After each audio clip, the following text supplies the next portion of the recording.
So, unboxing. This is probably for a pet, but I have a 3-year-old who make a mess on our carpet, on our couch. So, yeah. This is how it looks like. There you go.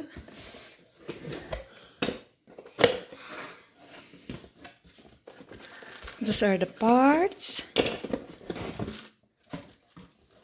And we'll set it up.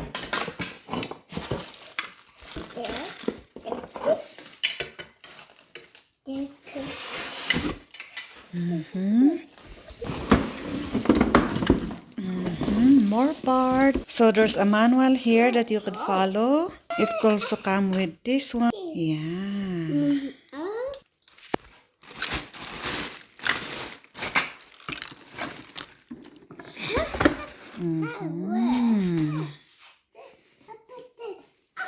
So there's 2 parts I need to put at the back here for the tube.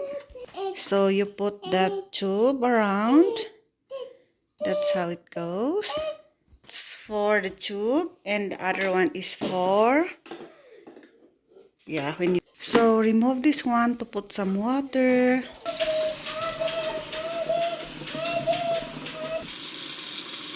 So this is the clean water. I think the dirty water will goes in here, so we're gonna try. So this is how our couch looks like.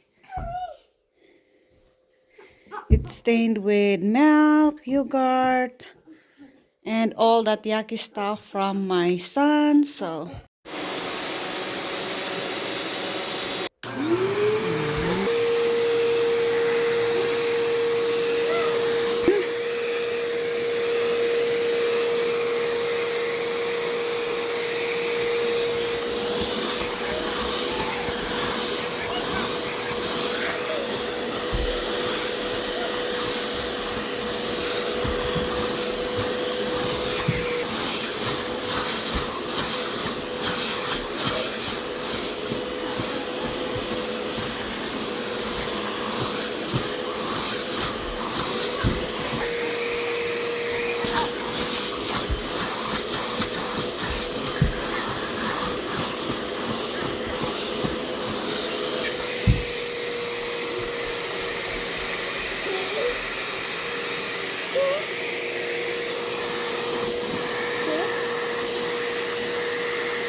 So this is where the clean water from, and that's where the dirty water goes. Dirty water is full, so we need to drain it. There you go. We'll remove this one. There, pull. Remove the cup and then drain it on the toilet. So this is how it looks.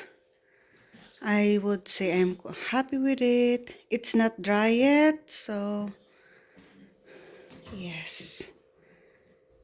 So I did it twice to make sure it's clean under and there's no foul smell. I did not put any solutions or something, but it looks pretty nice.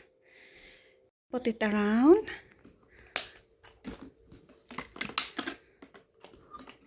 And then that's how you store it. So that's that. I'll just leave this one for my husband to see if he's gonna use it.